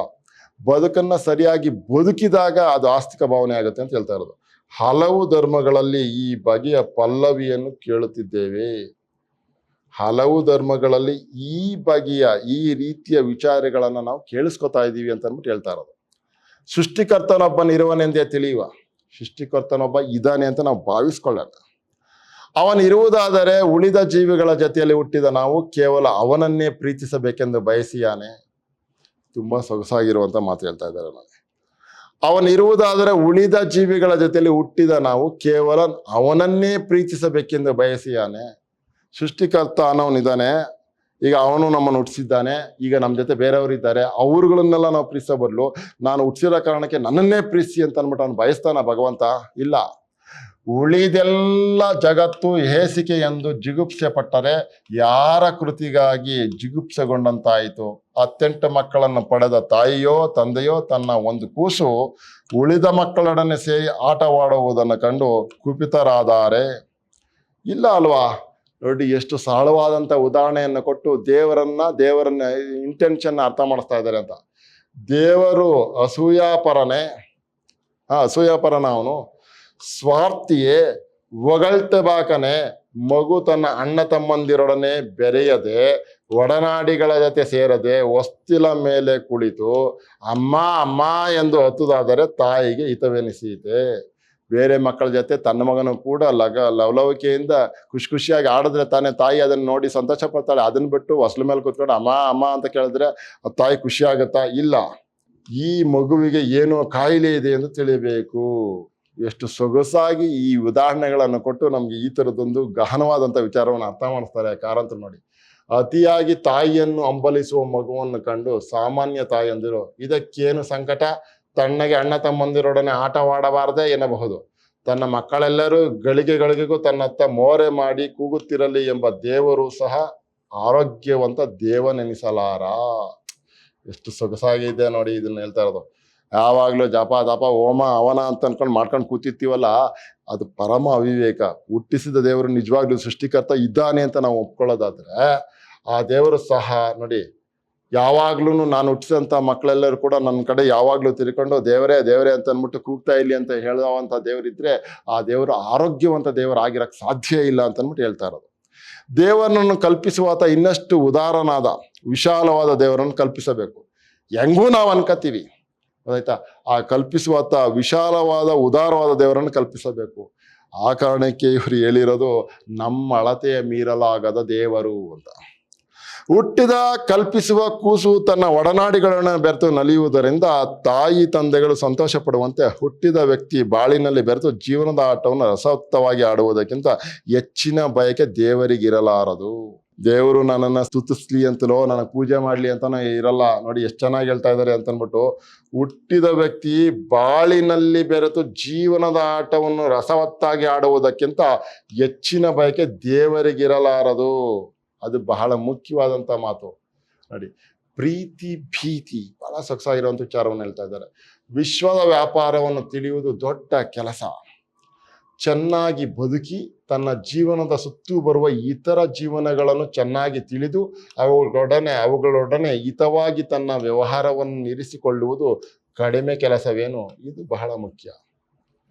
ವಿಶ್ವದ ವ್ಯಾಪಾರ, ಈ ಬದುಕನ್ನ ಅರ್ಥ ಮಾಡಿಕೊಂಡು ಈ ಬದುಕಿನ ಒಳಗಡೆ ನಾವು ಬದುಕಿ ಇತರರು ಬದುಕಗೊಡುವಂತೆ ಬಾಳೋದಿದೆಯಲ್ಲ, ಅದೇನು ಕಡಿಮೆ ವಿಷಯವ ಅಂತ ಮಾತಾಡ್ತಾ ಇರೋದು. ಜೀವನ ರಾಜ್ಯದ ಅನೇಕ ಸೊಗಸುಗಳನ್ನು ಕಂಡು ಮೈ ಮರೆತು ಆನಂದಿಸುವುದು ಕಡಿಮೆ ಏನು? ಚೆನ್ನಾಗಿದೆ. ಜೀವನ ರಾಜ್ಯದ ಅನೇಕ ಸೊಗಸುಗಳನ್ನು ಕಂಡು ನಮ್ಮ ಬದುಕಿನಲ್ಲಿ ಬರುವಂತಹ ಅನೇಕ ಪ್ರಕ್ರಿಯೆಗಳನ್ನ ಕಂಡು ಅವುಗಳನ್ನೆಲ್ಲ ಅನುಭವಿಸಿ ಸಂತೋಷ ಪಡೋದಿದೆಯಲ್ಲ, ಅದೇನು ಕಡಿಮೆ ವಿಷಯನೇನ್ರಿ ಅಂತ ಹೇಳ್ತಾ ಇರೋದು. ಮನುಷ್ಯನಿಗೆ ಸ್ವಾಭಾವಿಕವಾಗಿ ಈ ಭಾವನೆಗಳು ಬಾರದಿರಲು ಕಾರಣವೇನೆಂದರೆ ಮೂಲ ಮನುಷ್ಯನ ಬಳಗದವು ದೇವರನ್ನು ಕಲ್ಪಿಸುವಾಗಲೇ ಈ ಭಾವನೆಯಿಂದ ಕಲ್ಪಿಸಲಿಲ್ಲ. ಮಾನವ ಸಂಸ್ಕೃತಿಯ ಪ್ರಥಮ ದೇವರು ಪ್ರೀತಿಜನ್ಯನು. ನಾವು ಭಗವಂತ ಅಂದಾಗ್ಲೇ ಅಯ್ಯೋ ಅಪ್ಪ ಅಂತ ಭಯ ಪಟ್ಕೋತಾ ಇದ್ದೀವಲ್ಲ, ಹಂಗಲ್ಲ ಅದು ಅಂತ ಹೇಳ್ತಾ ಇರೋದು. ಅವನಿಗೆ ಹೆದರಿ ಬೇಡಿ ಕಾಡಿ ಮನುಷ್ಯ ತನ್ನ ನಂಬಿಕೆಯನ್ನು ಬೆಳೆಸಿದ. ಬೇಡಿ ಕಾಡಿ ತನ್ನ ನಂಬಿಕೆಯನ್ನು ಈ ಭಗವಂತನ ಹತ್ರ ಮನುಷ್ಯ ಬೆಳೆಸ್ತ. ಕ್ರಮೇಣ ಕೆಲವು ಸ್ವತಂತ್ರರು ಅವನಿಗೆ ಕ್ರೂರ ಬಿರುದುಗಳನ್ನು ಸಲ್ಲಿಸುವ ಬದಲು ವಾತ್ಸಲ್ಯ ಗುಣವನ್ನು ಆರೋಪಿಸಿದರು. ದೇವರು ದಯಾಮಯನಾದನು, ಕರುಣಾಮಯನಾದನು. ಅವನನ್ನು ಕುರಿತು ನಾವು ಮಾಡುತ್ತಿರುವ ಸ್ತುತಿ ಸ್ತೋತ್ರಗಳೆಲ್ಲ ಈ ಮನೋಧರ್ಮದ ಛಾಯೆಗಳು. ಈ ಮನೋಧರ್ಮದ ಛಾಯೆಗಳಿಂದ ಭಗವಂತನಿಗೆ ನಾವು ಈ ರೀತಿ ಎಲ್ಲ ಗುಣಗಳನ್ನು ಆರೋಪಿಸ್ತಾ ಇರೋದು ಅಂತ ಹೇಳ್ತಾ ಇರೋದು. ಭೀತಿ ಮನಸ್ಕನು ದೇವರ ರೌದ್ರವನ್ನು ಚಿತ್ರಿಸಿ, ಆ ಮನಸ್ಥಿತಿ ಇರೋವನು ಈ ರೀತಿ ಚಿತ್ರಿಸಿದ್ರೆ, ಭೀತಿ ಮನಸ್ಕನು ದೇವರನ್ನ ರೌದ್ರವನ್ನು ಚಿತ್ರಿಸಿ ಅವನಿಗೆ ಮಣಿದನು. ತಿರುಗಿ ತನಗಾಗಿ ಅದನ್ನು ಕೊಡು ಇದನ್ನು ಕೊಡು ಎಂದು ಬೇಡಿದನು. ಇದೇ ಮನೋಭಾವವೇ ಮುಂದುವರೆದು ಪ್ರೀತಿ ಮನಸ್ಕನ ಭಕ್ತಿ ಬೆಳೆಯಿತು. ಅವನು ಹೊಗಳುವ ವಿದ್ಯೆಯನ್ನು ಕಲಿತನು. ಈ ಸ್ತುತಿಸುವಿಕೆಯ ಬೆಂಗಡೆಯಲ್ಲಿ ಭೀತಿ ಇನ್ನೂ ಹೋಗಿಲ್ಲ. ಈ ರೀತಿಯ ಒಳಗಡೆ ಸಿಕ್ಕಾಕೊಂಡು ಈ ರೀತಿಯ ಭೀತಿ ಎನ್ನುವಂಥದ್ದು ಇನ್ನೂ ಹೋಗಿಲ್ಲ ಅಂತ ಹೇಳ್ತಾ ಇರೋದು. ಇಂಥ ಪ್ರೀತಿಯು ಸಮನಾದ ದಾರಿ ಎಂದು ಹೇಳಬರುವುದಿಲ್ಲ. ನಿಸರ್ಗವನ್ನು ನೋಡುವಾಗ ಭೀತಿ ಪ್ರೀತಿಗಳು ಒಂದು ಜೀವನದ ಹಿಮ್ಮೆಗಳಾಗಿ ಕಾಣವೇನು?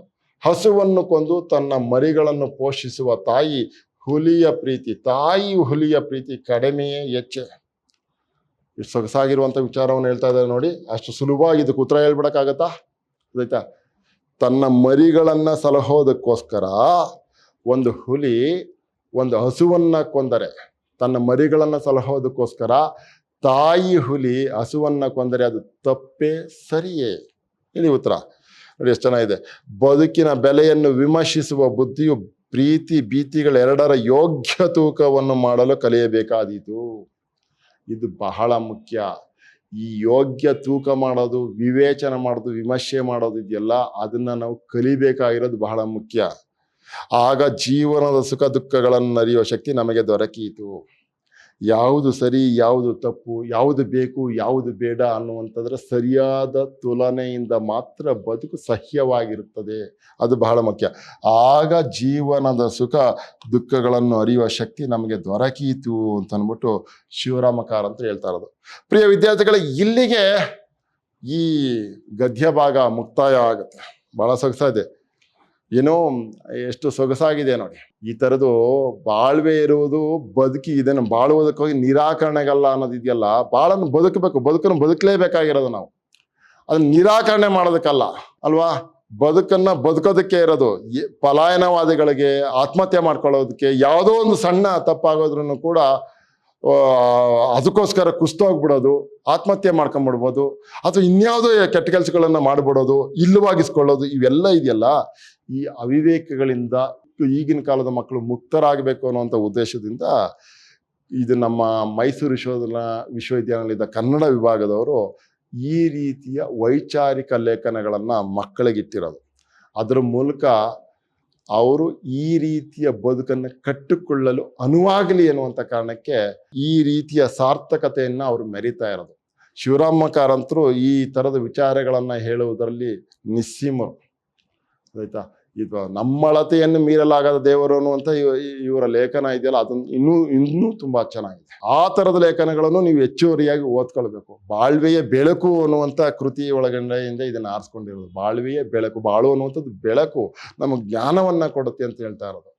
ಈ ರೀತಿಯ ವಿಶೇಷಗಳನ್ನ ನೀವು ಬದುಕಿನಲ್ಲಿ ಅಳವಡಿಸ್ಕೊಳ್ತಾ ಹೋದಾಗ ಮಗದಷ್ಟು ಜ್ಞಾನವಂತರಾಗ್ತೀರಿ, ತಿಳುವಳಿಕೆವಂತರಾಗ್ತೀರಿ. ಮತ್ತೆ ಈ ಬದುಕು ಅನ್ನುವಂಥದ್ದು ಬಹಳ ದೊಡ್ಡದು ಅನ್ನುವಂಥ ತಿಳುವಳಿಕೆ ನಿಮಗೆ ಬರುತ್ತೆ. ಈ ರೀತಿ ಎಲ್ಲ ತಿಳುವಳಿಕೆಗಳು ನಿಮ್ಮ ಅಂತರಂಗದಲ್ಲಿ ಮೂಡಿದಾಗ ನಿಮ್ಮ ಬದುಕು ಇನ್ನೂ ಸೊಗಸು ಅಂತ ಅನಿಸುತ್ತೆ ಅಂತ ನನ್ನ ಭಾವನೆ. ಈ ಲೇಖನವನ್ನು ಕೇಳಿದ್ದಕ್ಕಾಗಿ ತಮ್ಮೆಲ್ಲರಿಗೂ ಧನ್ಯವಾದ. ಮತ್ತೊಮ್ಮೆ ಸಿಗೋಣ. ಎಲ್ಲರಿಗೂ ನಮಸ್ಕಾರ.